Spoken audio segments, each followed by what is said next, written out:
Vocês estão conseguindo visualizar o slide? Tá aparecendo nada, professora. Não? Não. Tá 0,0 aqui. Eu tô conseguindo ver.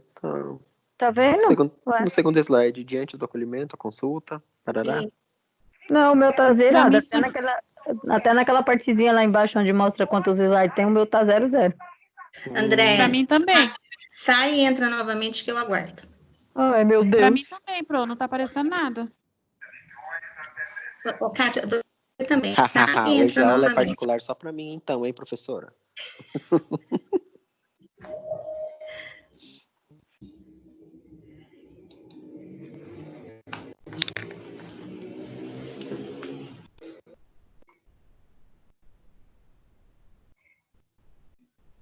Boa noite, Iracilda. Você está visualizando o slide?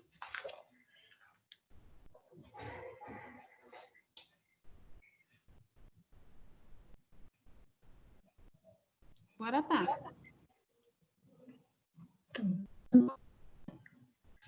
Falta a Andréia.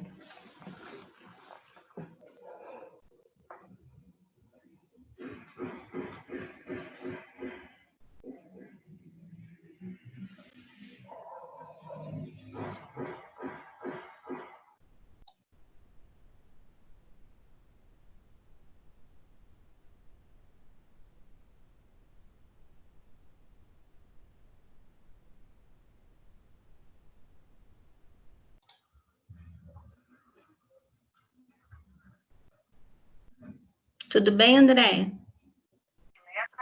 Foram levadas para o veículo. Peraí, agora sim. Tá no segundo slide. É isso? Isso. Ok, entrei.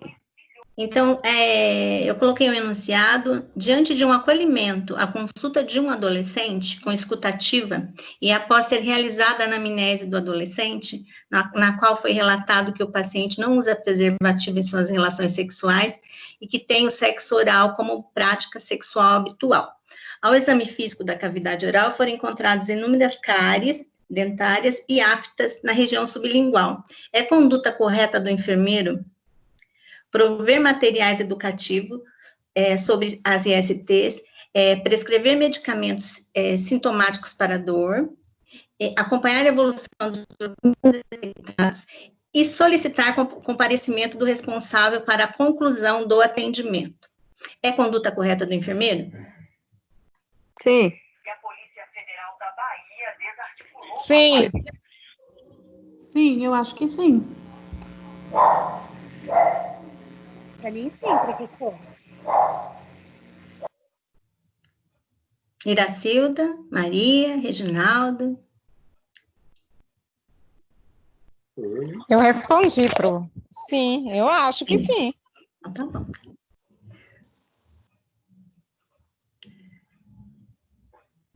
Reginaldo, não vai responder, não? Eu acho que não. Você acha que não? Não que eu não vai responder, eu acho que não é conduta. Legal. Vamos para o próximo slide para nós discutirmos, tá? Não é uma conduta adequada, pois constitui os direitos fundamentais do adolescente, a privacidade, a preservação do sigilo e o consentimento informado. Na assistência à saúde, de acordo com o artigo 3º do Estatuto da Criança e do Adolescente, o ECA, sobre Lei 8.069, de 13/7/90. Não existe, não é obrigatório, né, a obrigatoriedade da presença do responsável,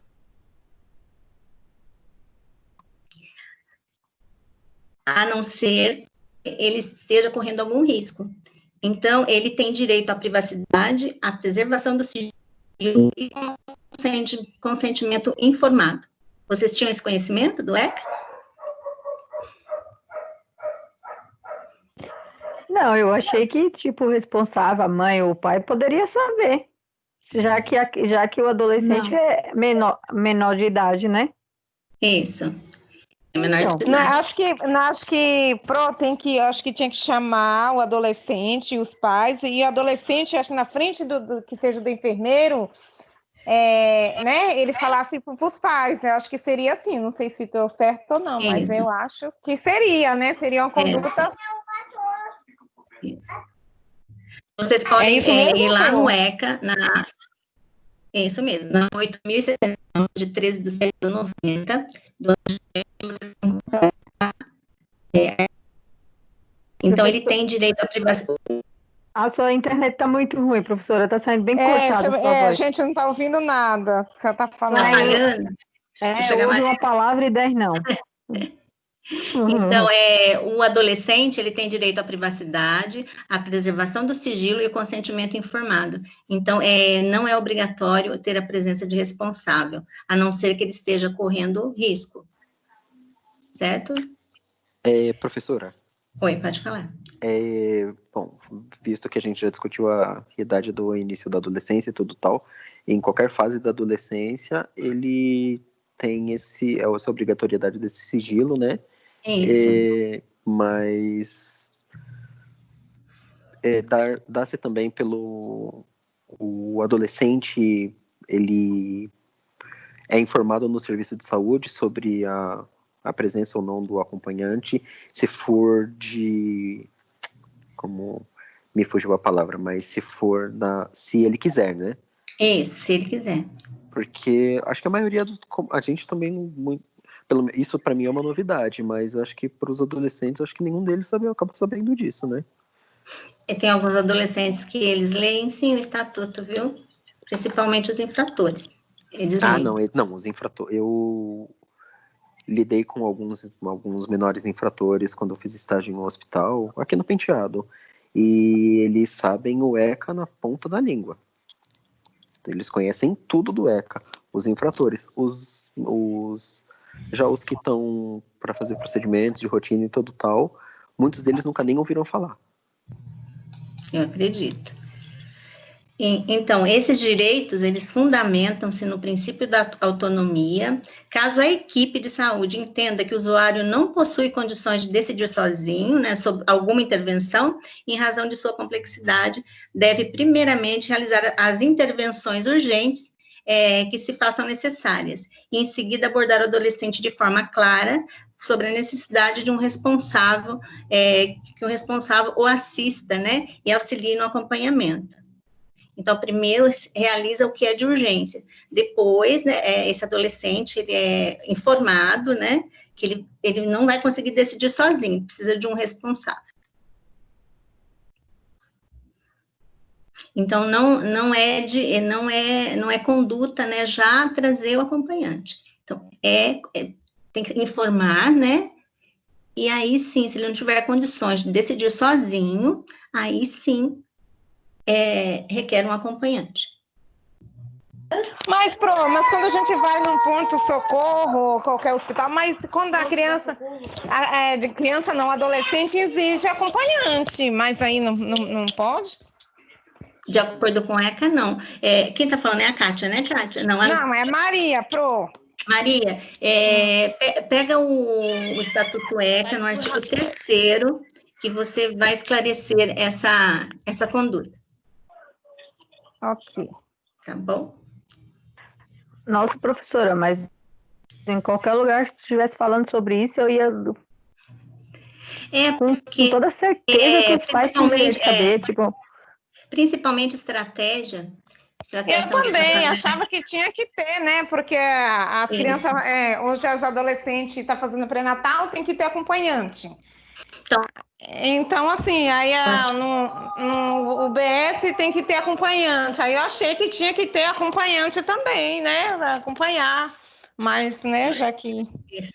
Então, se você, nas unidades de estratégia, chega adolescente para a coleta de Papa Nicolau, que a mãe desconhece que ela já tem atividade sexual. Aí, no caso, esse acompanhamento é opcional pelo adolescente, então, né? Pelo adolescente, isso. Ah, tá, é uma opção. Porque, assim, quando eu fiz o estágio de estratégia de saúde da família, as adolescentes, nessa parte do Papa Nicolau, elas realmente ficavam sozinhas. Só que para dar entrada no serviço, se ela for menor de idade, ela tem que estar com um responsável, senão ela não é atendida. Então, Isso foi uma coisa que acabou me confundindo, por isso que eu achei que Então- os responsáveis só não entravam pelo fato de ser a área do exame e tudo tal, aí não é permitido o acompanhante. Mas eu achei que era só por causa disso, não sabia que era uma coisa que estava de acordo com a lei do ECA. é isso. Mas, assim, eu falando, né, ainda requer dúvidas. Eu quero que vocês pesquisem depois, antes da prova, vocês já me dão um retorno, na leitura da prova. Eu vou realizar a leitura da prova, tá? Ok. Tá bom, Pode- ok. Então, tem alguns casos, Maria, que o adolescente chega e nós não podemos negar o atendimento para ele. Né? Então, porque um tempo atrás minha filha tem 16 anos e ela passou mal no serviço e ligaram para mim porque só seria atendida se tivesse um responsável. Eu tive que ligar para minha irmã saiu desesperada, ainda bem que ela mora aqui próximo. E foi que ela foi atendida, mas só com acompanhante. Sem acompanhante, ela não seria atendida, ela estava passando mal. Então, é isso que eu fiquei em dúvida, entendeu? Isso. Não, tem alguns casos que acontece isso, mas se você for ver de acordo com o ECA, podem realizar a leitura, só que o ECA, assim, ele é enorme para realizar a leitura. Então, você vai lá no artigo 3, né, e sobre a lei 8.069, de 13/7/1990. Ainda tá ruim seu microfone, tá? Não tá dando para te ouvir direito. Nossa, hoje, Maria, Hoje tá que tá. vai lá no Estatuto, pesquisa Estatuto ECA, 2020. Vai lá no artigo 3, né, e pesquisa. Tá bom? Ok, Pro. Conseguiram me ouvir agora? Sim, não, Professora, tá Oi. ouvindo, é que de vez em quando começa a falhar, entendeu? Mas tá ouvindo bem, só que às vezes começa a falhar e não dá para entender o que falou. Fica parecendo Stephen Hawking às vezes, na voz robótica. Quem está falando agora? Andréia. professora Rafaela, Oi, Rafaela. na UBS que eu trabalho, quando chegam, geralmente a gente tem bastante adolescentes, né, que já estão grávidas, tudo, já tem relação. E tem alguns pais que realmente não sabem. No caso, lá na unidade, como a gente tem o acompanhamento da família, tem tudo notificado, né? Que a mãe, o responsável não está ciente. E quando é realizado algum tipo de procedimento, sempre tem 2 profissionais juntos. Que são a testemunha, né, Rafaela? Isso, vale como testemunha. E aí fica tudo documentado, que não tem responsável para estar dando acompanhamento, porque a gente não pode negar o acompanhamento. Isso. Rafaela, por que da testemunha? Por que tem que ser 2 profissionais para realizar a coleta de Papa Nicolau de uma adolescente? Para não ter depois nenhum tipo de problema. Vamos supor, o enfermeiro que me atendeu, a enfermeira fez alguma coisa errada comigo, abusou de mim. Ele A não violação, fez isso, né? Isso. fez de tal jeito, entendeu? E E tem já alguns... já Acontece, teve né? problema, mas não com um adolescente, com um adulto falando que teve com 2 pessoas, 2 mulheres, saiu, a pessoa tinha um problema psiquiátrico, falando que 2 pessoas tinham abusado dela. E era uma senhora, idosa. Tem alguns médicos que também, eles sempre têm um profissional da enfermagem junto com ele, para evitar, né, esse tipo de acontecimento, né, de conduta do adolescente. Acontece sim. Geralmente, quando Então, é médico, em toda consulta com mulher é acompanhada com outra mulher. Porque, assim, menor de idade, não podemos negar atendimento. Então, na unidade onde eu atuava, a adolescente colhia o Papa Nicolau, mas a mãe não sabia que ela tinha início já precoce a relação sexual. Mas ela tinha que, e por incrível que pareça, quando íamos colher o Papa Nicolau com testemunha, já tinha presença de porque ela não estava para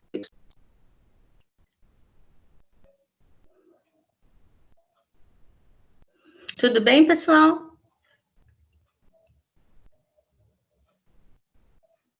Tudo tranquilo. Tudo bem, professor. Tudo tranquilo, pronto.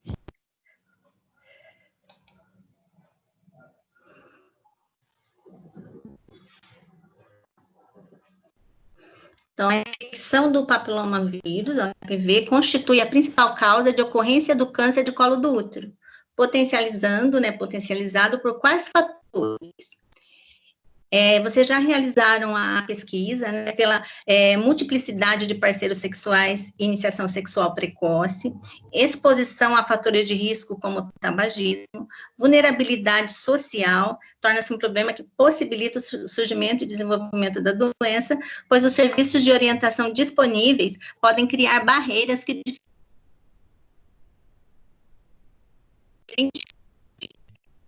acontece.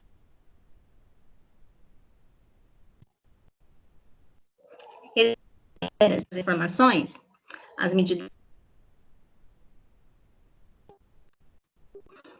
Tá falando nada aqui, professora. Não tá saindo sua voz. Tá falhando muito. Tá falhando muito, eu não consegui entender nada também. Tá, vamos repetir. A infecção pelo papilomavírus, o HPV, constitui a principal causa de ocorrência do câncer de colo do útero, potencializado por quais fatores? Quais são os fatores?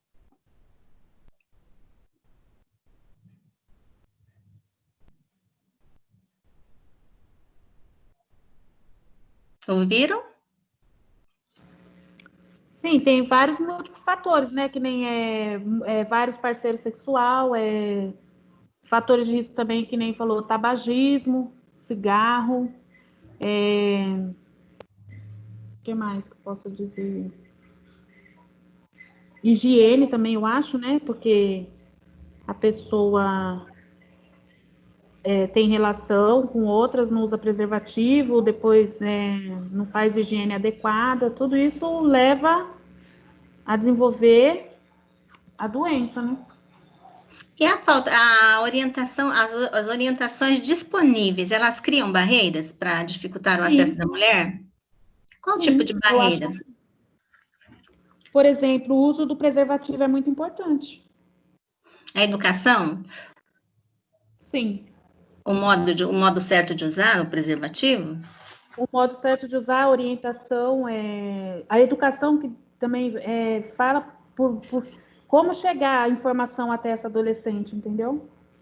Que às vezes muitas das vezes é falta de informação. Ou informação errada, né, Kátia? Também. Tem mais algum fator de risco aqui para acrescentar, pessoal? A Kátia falou da higiene. A higiene faz parte das orientações? Faz parte das orientações. Então, ainda acontecem barreiras, né? Para o desenvolvimento aí, né? Para facilitar aí, né? Agravar o desenvolvimento da doença.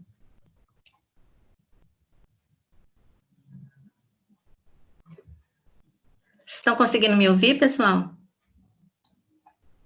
Sim. Então, tá bom.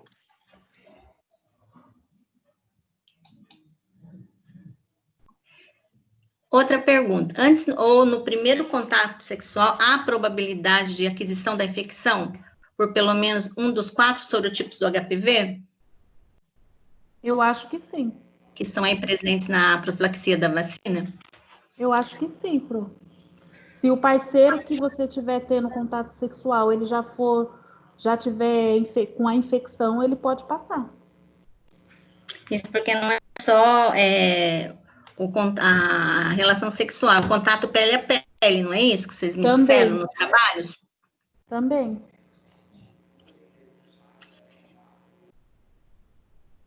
Então, o contato íntimo e através da relação sexual, a principal, que é a forma que é pela via sexual, que inclui contato aí oral genital, genital ou mesmo manual genital. Portanto, o contágio com HPV pode ocorrer mesmo na ausência de penetração vaginal ou anal. Também pode haver transmissão durante o parto. É mais raro, mas pode acontecer.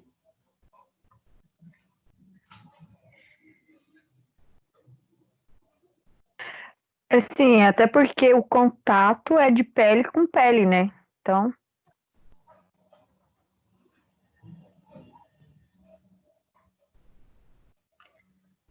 Tudo bem, pessoal? tudo Sim, bem.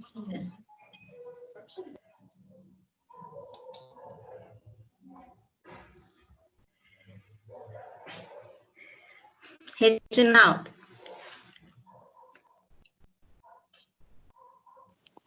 Oi, tá pode ler falhando. essa, pode Qual? ler essa questão lá, número 4, e responde, tá bom? Tá.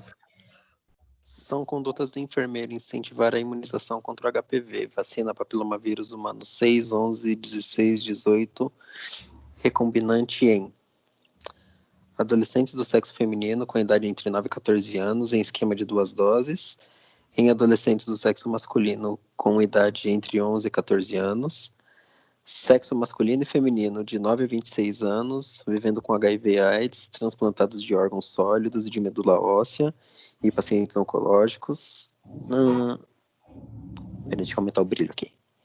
Administrar 3 doses da vacina com intervalo de 2 meses entre a primeira e a segunda dose e 6 meses entre a primeira e a terceira dose. Para a vacinação desse grupo, mantém-se a necessidade de prescrição médica. Isso. Vocês tinham esse conhecimento, pessoal, sobre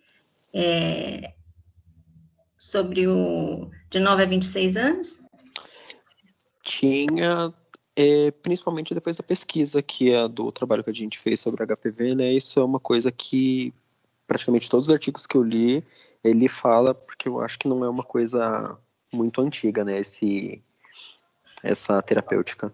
O protocolo, né? Pessoal, aqui, o sexo masculino também é de 11 a 14 anos, com intervalo entre as duas doses de 6 meses, tá bom? Aí, aqui fala sexo masculino e feminino de 9 a 26.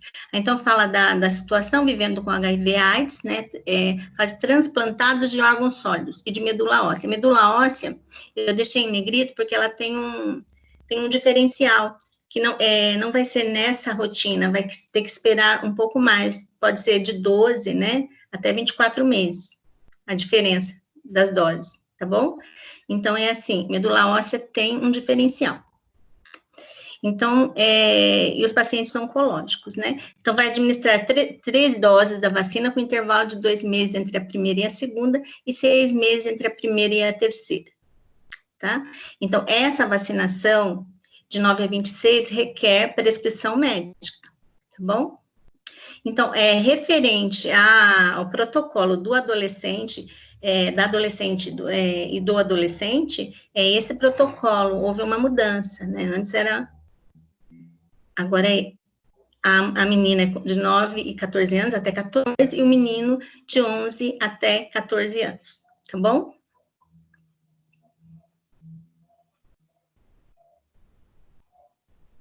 Ok.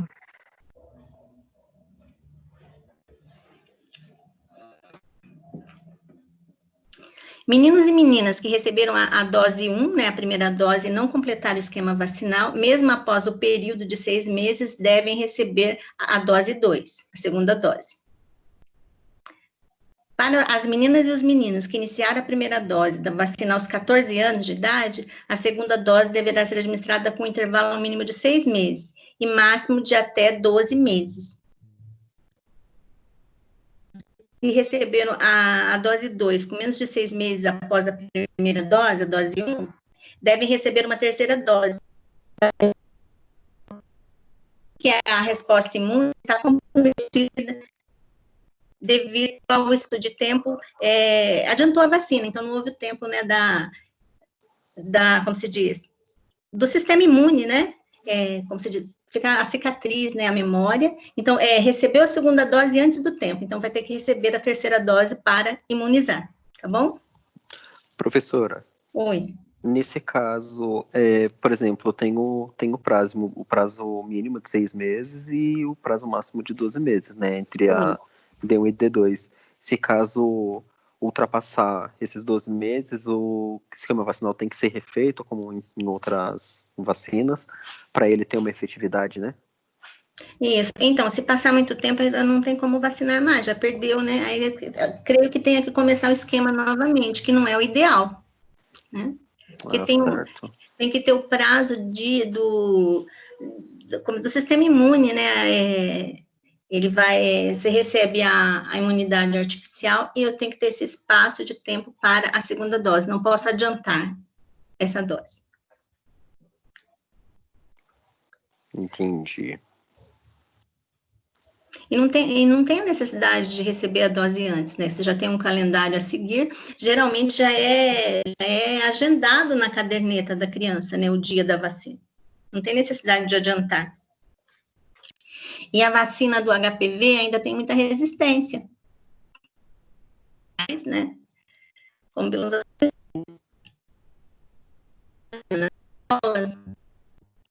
e aí, o termo de responsabilidade para os pais assinarem. E os pais assinavam, sim, né? Aí chegava na escola, os alunos, eles se debandavam. Eles falavam que não ia tomar, não, que a mãe não assinou. Mas a mãe tinha assinado, o pai tinha assinado, mas eles se recusavam a receber a vacina, com campanhas nas escolas.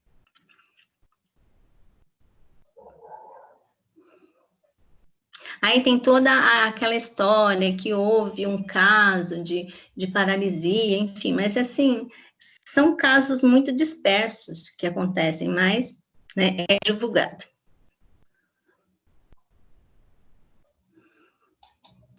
Parece mais teoria da conspiração isso, né, professora? Não, é sério. Porque eu conheço pessoas que são contra a vacina, sabe? Porque, inclusive, uma delas, ela é muito minha amiga, mas ela é completamente contra a vacina. Ela já falou para mim, assim, exatamente com essas palavras, que a vacina é uma coisa desenvolvida pelo governo para controlar a população. Ela falou exatamente isso. Chega a ser ridículo, sabe? Mas assim, como ela é muito minha amiga, eu relevo esse tipo de coisa que ela fala. Mas a vontade de falar na cara dela, você é uma estúpida. Sabe? Um dos filhos dela, ele teve sarampo e foi assim uma coisa muito, muito, muito forte. O menino teve que ficar internado e tudo, mas mesmo assim ela não cede às vacinas. Ela fala que isso daí é coisa. Ela falou que o sarampo foi uma coisa que implantaram no filho dela na rua para tentar reverter o pensamento dela contra a vacina, sabe? É uma coisa muito louca. E ela é uma pessoa muito esclarecida, ela é uma pessoa muito estudada, então fica pior, sabe? Mas é complicado. Mas cada um, né? Eu tenho uma aluna no grupo de sexta-feira, que ela é da estratégia, a Rita, ela diz que eles estão tendo muitos problemas, né? Rejeição com os naturalistas para vacinar os filhos, né? Está tendo bastante problema com os naturalistas. E eles rejeitam.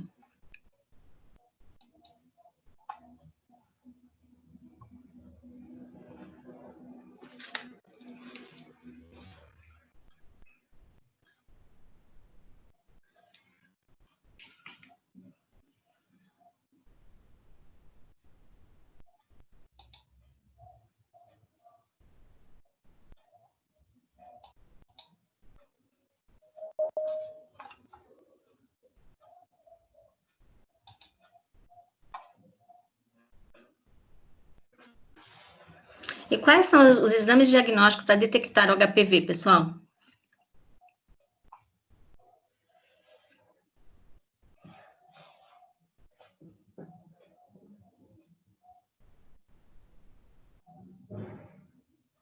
Rafaela?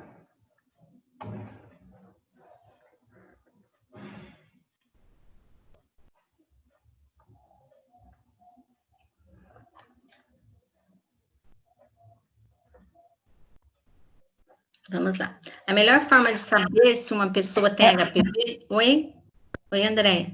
Então, seria exame de sangue, colposcopia, que é um exame muito ruim de fazer, que eu já fiz esse exame.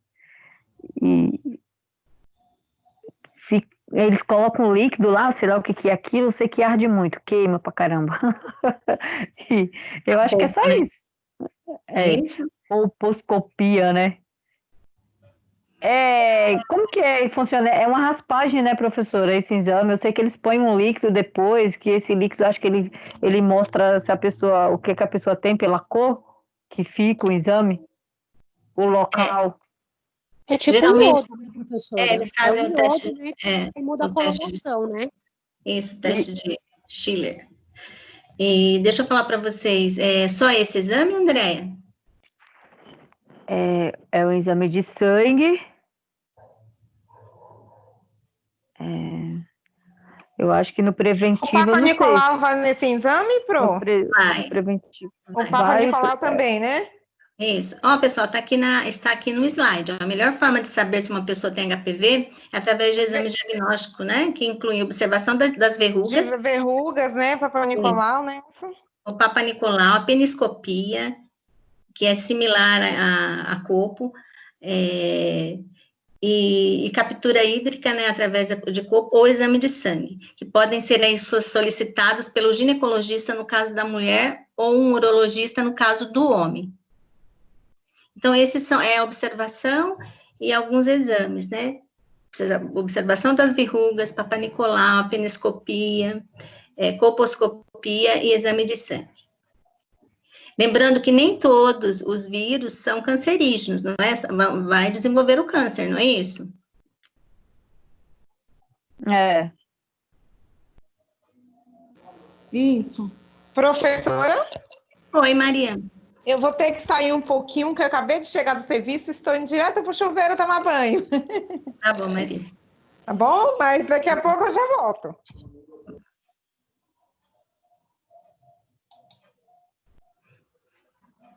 E qual o tratamento do HPV, Reginaldo?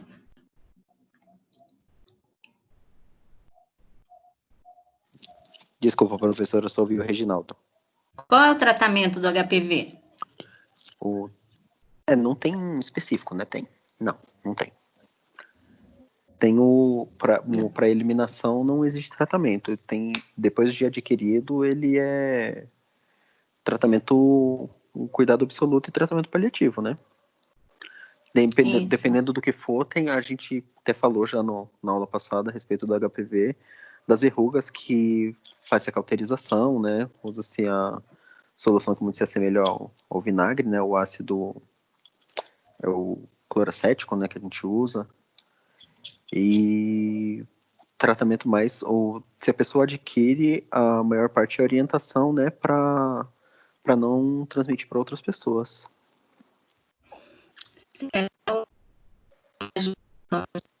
Voltou a sua voz robótica, professora. Isso. E pode utilizar eletrocautério? Sim. No caso das verrugas genitais, né? Isso, também pode utilizar, porque se forma o condiloma acuminado. Que é uma coisa bem feia. É uma coisa bem feia e deve ser extremamente dolorido, né? Se não entrar com conduta, ele pode evoluir para um câncer, né?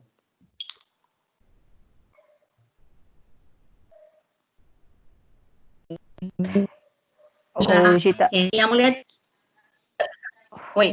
E a mulher tem que se prevenir contra as ISTs, porque aonde realiza o eletrocautério, onde queima as verrugas, vai perder sensibilidade.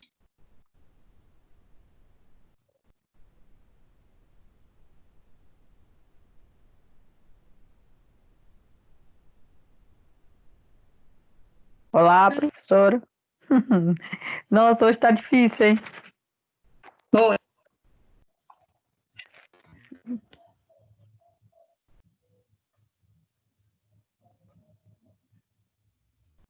E também a utilização de alguns medicamentos aí que melhoram o organismo.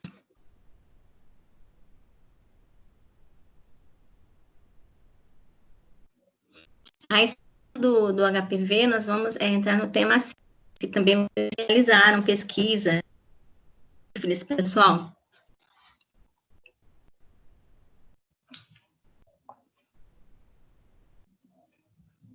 Ela é uma ST, sexualmente transmissível, que pode ser evitada com medidas simples de proteção com o uso de camisinha, de preservativos.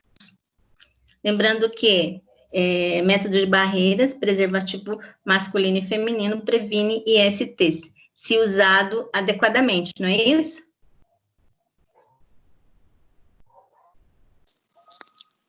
Sim. Isso. Sim, professora. E qual é o agente etiológico da sífilis?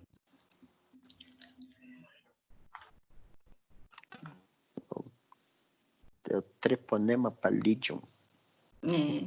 É uma bactéria chamada Treponema pallidum, certo? Uma bactéria do nome feio para uma doença feia.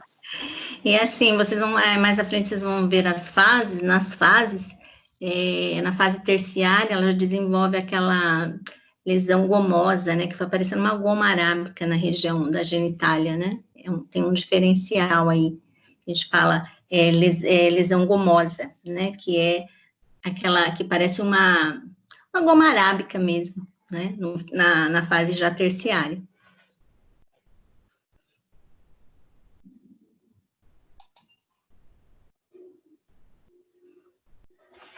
Aqui falando dos estágios da IST sífilis.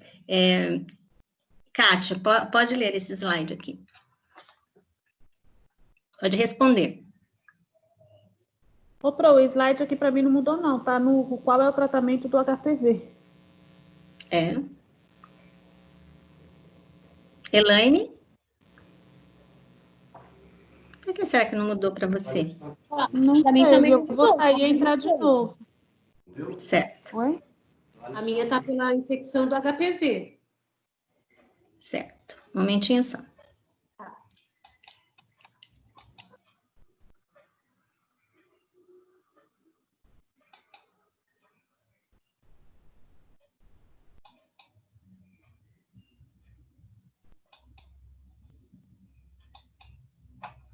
Apareceu? Pra mim continua a mesma coisa, tá parada na mesma coisa do HPV. Para mim apareceu o O meu também slide tá parado 11, no os HPV. estágios Tá no da slide IST 9. sífilis. Meninas, está aí entre nós estabelecer, tá bom? Para aparecer.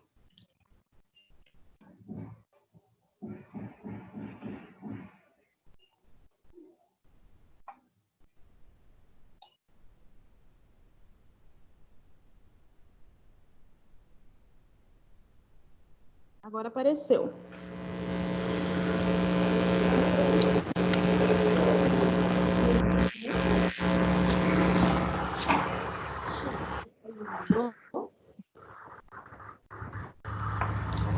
Pode ler, Pro? Agora apareceu aqui. Eu saí e entrei de novo.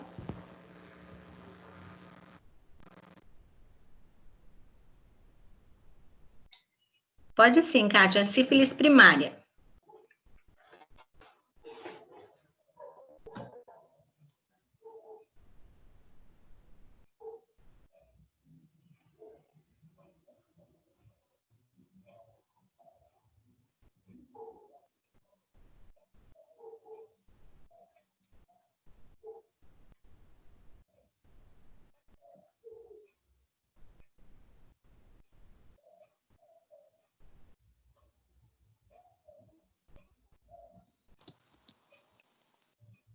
Ficou tudo mudo.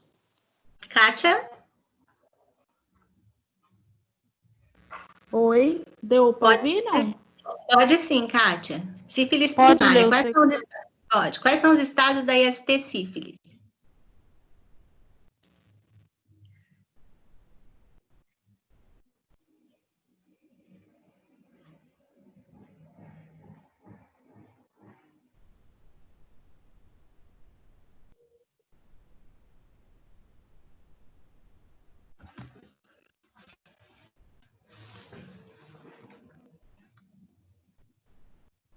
Ô, Kátia, você está com seu microfone desligado. Agora dá para ouvir? Agora Dá? dá, agora sim, pode falar. Sífilis secundária ocorre há cerca de 2 a 8 semanas Após as primeira. primeiras... Kátia, sífilis primária primeiro. Sífilis primária ocorre assim que há infecção pelas bactérias Treponema pallidum, cerca de 3 a 4 dias. Após o contágio, formam-se feridas e dolores. Cancros no local da infecção, normalmente na região genital. A sífilis secundária ocorre há cerca de 2 a 8 semanas após as primeiras feridas se formarem. Aproximadamente 33% daquelas que não trataram a sífilis primária desenvolve o segundo estágio. Nessa fase, o paciente pode apresentar vermelhidão pelo corpo, exantema, coceira, aparecimentos de íngua, gânglios alterados nas axilas e pescoço. Isso mesmo. Aparece os exantemas, doenças exantemáticas, né? Coceira, que é o prurido, né? E dos gânglios, os gânglios alterados, que são os linfonodos, nas axilas e na região cervical, no pescoço, tá bom? Então, sífilis primária e secundária, tudo bem, pessoal? Tudo bem. Alguma dúvida em relação? Pode comentar. Tudo bem, Não, professor. tranquilo com essas.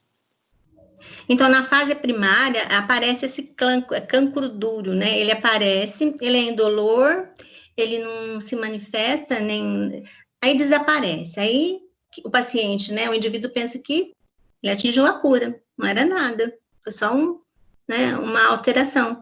Mas aí depois de 8 semanas, de 2 a 8 semanas, começa a aparecer as feridas, né, a se formarem, e todo esse processo aqui, né, de exantemas, linfonodos, prurido, enfim.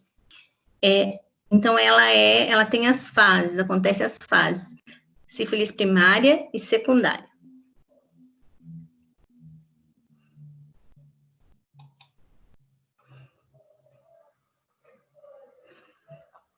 Eleia?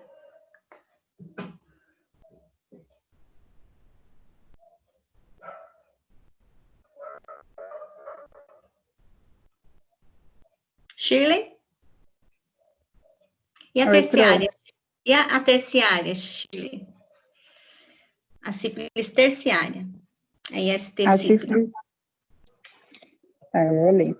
A sífilis terciária é a sífilis mais difícil de ser detectada, pois tem sintomas em grandes vasos, como a aorta, cérebro, olhos, coração, juntos e até mesmo dentro do sistema nervoso, causando cefaleia, epilepsia, e é um diagnóstico mais complicado. Pode continuar. Tem a latente, depois tem a congênita. A sífilis latente é o período correspondente ao estágio inativo da sífilis, em que não há sintomas. Esse estágio pode perdurar por muito tempo sem que a pessoa sinta nada. A doença pode nunca mais se manifestar no organismo, mas pode ser que ela se desenvolva para o próximo estágio terciário, que é a mais grave de todas. Continua, Pro? Pode continuar, tem o congênito. A sífilis pode ainda ser congênita. Nela, a mãe infectada transmite a doença para o bebê, seja durante a gravidez, por meio da placenta, seja na hora do parto. A maioria dos bebês que nascem infectados não apresenta nenhum sintoma da doença. No entanto, alguns podem apresentar fissuras na região palmar e plantar, podendo desenvolver tardiamente sintomas mais graves, como surdez e deformidade nos dentes.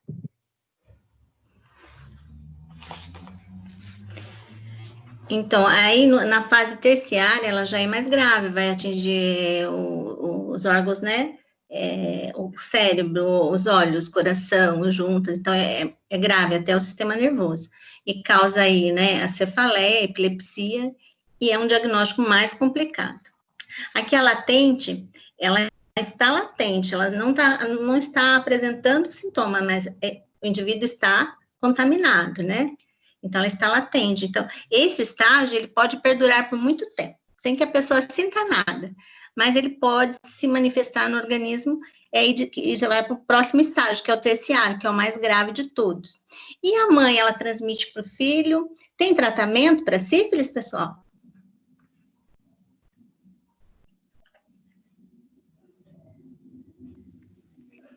Eu acho que sim. Tem, professora?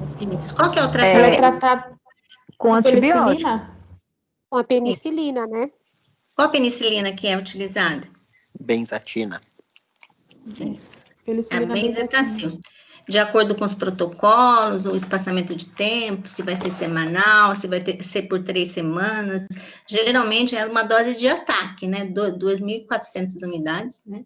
Já tem que aplicar 1.200 e 1.200, uma em cada glúteo, tem que ser na nádega, né? Benzetacil só, né? Só muscular, intramuscular no glúteo. Né? E é a única medicação que atinge a cura, não é isso? E o parceiro tem que ser também ajustado no esquema de tratamento, pessoal? Tem. Sim. Deve. Porque senão reinfesta. Por isso a importância da repetição dos exames trimestrais, não é isso? Tem que repetir. Sim. Tem que repetir a sorologia, tem que repetir glicemia, urina, enfim. E por isso a importância, que nesse meio tempo, se o parceiro ou a parceira teve contato, contaminou, aí já se trata antes do parto, que é muito importante. E tem resistência ao tratamento, pessoal?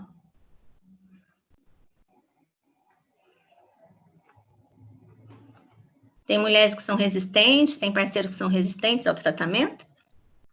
Sim, principalmente os homens, né? E se não trata o parceiro, não adianta, tem que tratar o parceiro. Eu acho que é resistente ao tratamento mais o homem, porque muitos é machismo, né? Não quer se tratar, acha que não tem doença nenhuma, que isso comigo não acontece, e aí não procura ajuda, e muitas das vezes também não faz o esquema certinho das aplicações de desinjeção, corta pela metade, aí acho que o tratamento não é eficaz. Então, tem muita resistência, sim, do parceiro. Ela está realizando o tratamento, né? Ela está recebendo o medicamento, mas o parceiro, ele não adere ao tratamento. Às vezes tem que ir lá em domicílio e trazer ele para a unidade, porque tem certos protocolos que a administração de benzetacil tem que ser na unidade, né? Tem que administrar na unidade. Já teve casos que a gente teve que ir em domicílio para trazer esse parceiro para o tratamento, que ele estava se negando ao tratamento. Muitas vezes também, né, professora, porque como a primeira dose é de 2.400.000 unidades, que não é pouco, é muita coisa, normalmente é dividido em 2 injeções, a pessoa tem que tomar 2 logo de uma vez, mas pouco tempo depois ela já começa a sentir muito melhor, né, porque a penicilina ela é muito forte, só que ela tem que ser o ciclo completo, mas a pessoa já sentiu uma certa melhora, ela já acha que não tem mais necessidade do tratamento, né? Que eu já vi várias coisas a respeito disso também. Esses 2.400 é dividido em duas tomadas, né? Que tem que fazer 2 furos, né? Isso que também. E é uma medicação que ela dói. Não pode falar que não dói porque ela dói, né? E tem pessoas que passam mal, desmaio, enfim. E assim.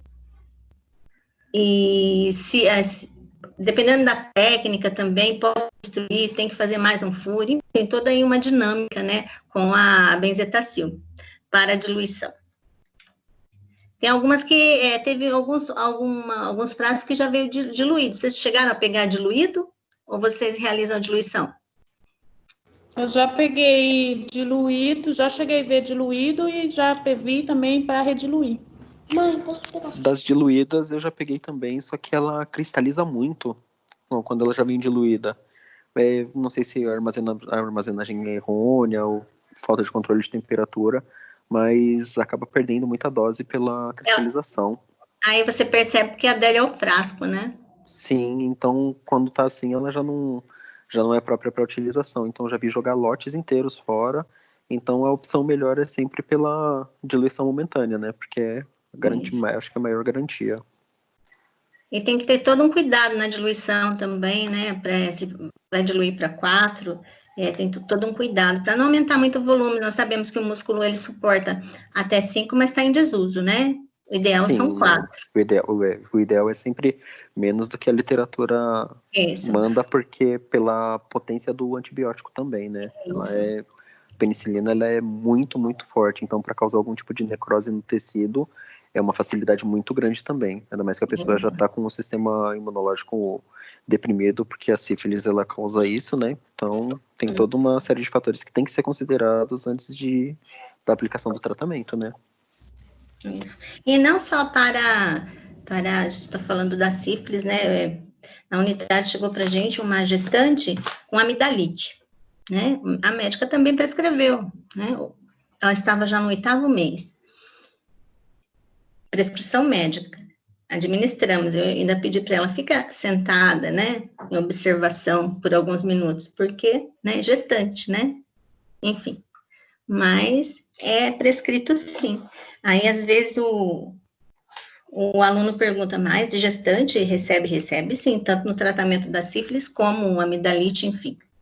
Se tiver prescrição médica, podemos aí administrar.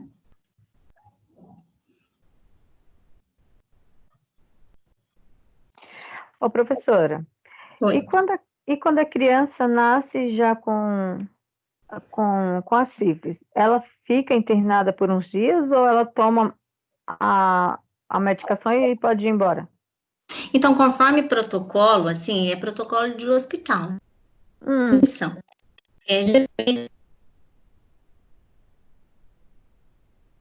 Vixe. Oi, estamos ouvindo nada. Penicilina por via intravenosa, a penicilina cristalina. Tá me ouvindo? Não, agora a senhora pode falar de novo? Que a gente não ouviu. Por exemplo, o Hospital Penteado, ele trata a sífilis congênita, né? Porque, assim, ainda tem gestante que não realiza o pré-natal. Ainda acontece. Ela não realizou o pré-natal, aí quando chega na hora do parto, já chega com dilatação, já está atingindo a paridade. Aí tem que realizar todos os testes rápidos. E aí ela apresenta lá um VDRL positivo. Aí essa criança, ela é tratada assim, com antibiótico. Geralmente, estão usando um ano atrás a penicilina cristalina para o tratamento intravenosa.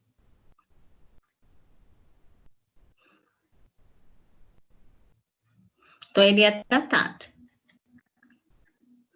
Ele não fica internado, ele só é tratado, só toma a medicação. Então, assim, André, tem que se realizar o exame e estabelecer a titulagem. Dependendo da titulagem, ele fica assim. Ah, tá, entendi. Quanto que está diluído, né, na corrente sanguínea, a titulagem. Tá. Ele fica assim. Aí tem aquela história, às vezes a mãe, ela vai em alta, ela tem que voltar, né, enfim, para todos os cuidados. Então, é muito mais fácil prevenir do que remediar, né? Você já tem o que utilizado para Natal.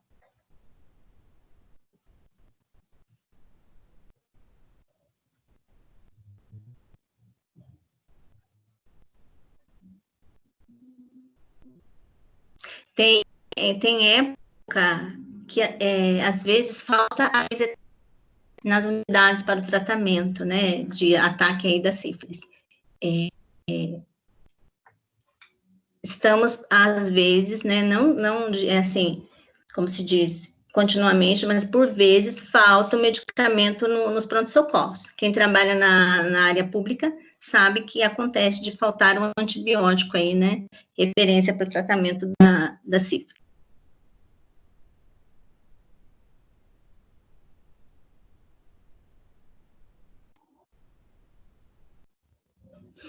Aqui os exames, né?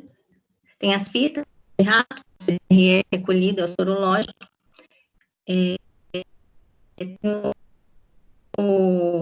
Nós falamos do teste, semelhante a uma fita reagente, né? Semelhante aí o prognóstico ao teste da gravidez, e a cultura de bactérias. Esses são os exames.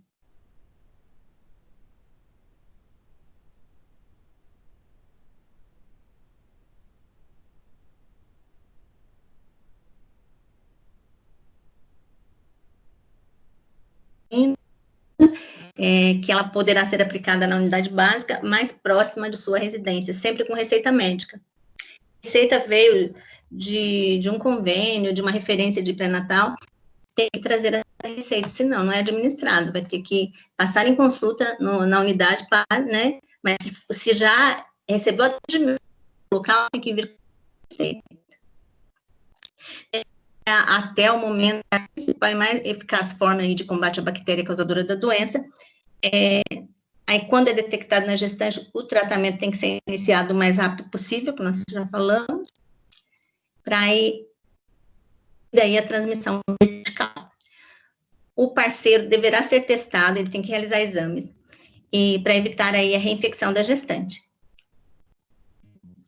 E o esquema terapêutico é de acordo com o estado clínico da sífilis.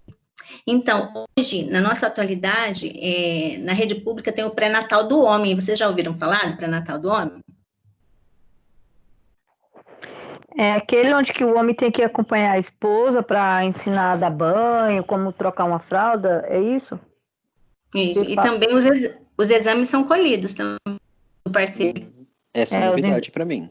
Os exames eu não sabia, mas do tipo, que tem lá uma sala agora de, como se fosse de palestra, que as enfermeiras ensinam o pai troca fralda e dá banho no bebê e tudo mais, isso eu sabia, mas os exames não. Então, os exames também são colhidos. Quem já ouviu falar? Tem um hospital, já é referência, né, o pré-natal do homem. É colhido, os exames que são colhidos são colhidos do marido. A sorologia, então já é colhido, do esposo, do parceiro. Então, é o pré-natal do homem.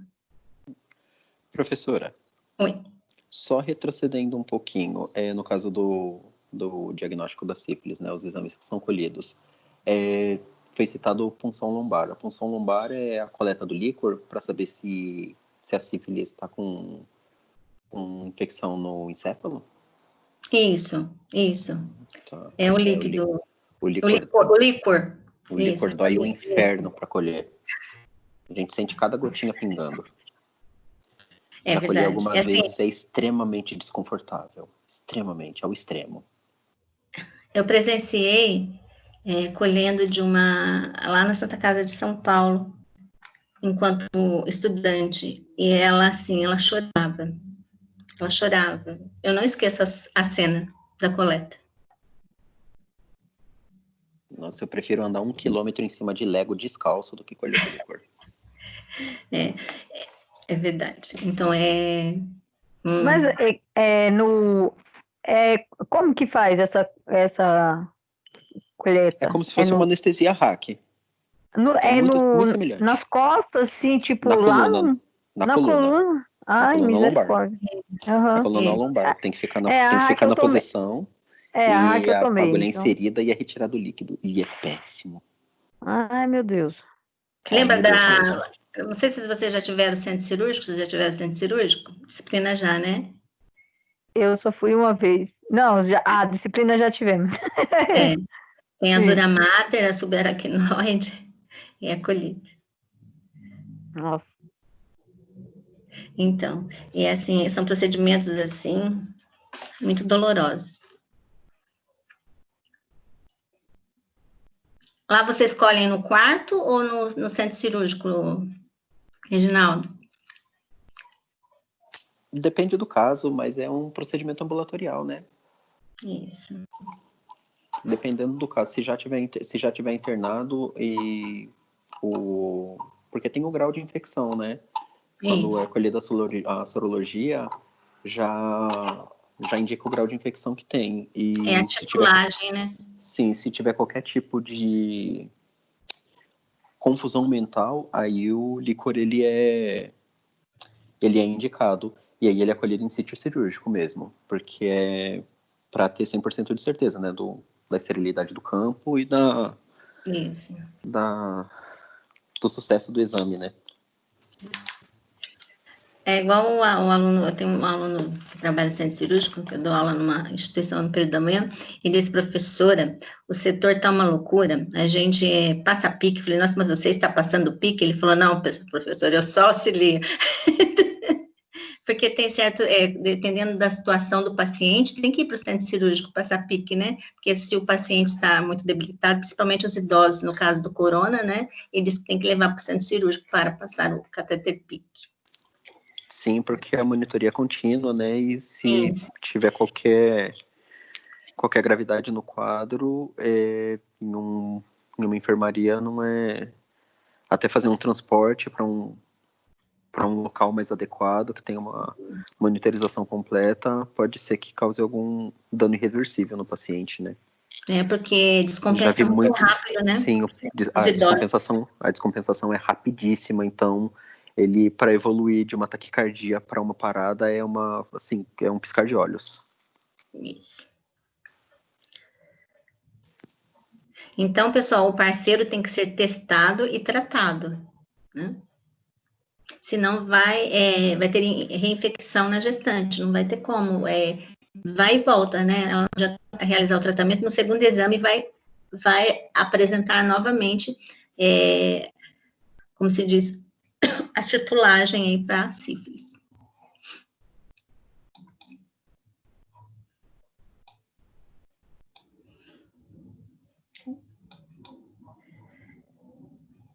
Acho que é isso. Pessoal, então, a nossa prova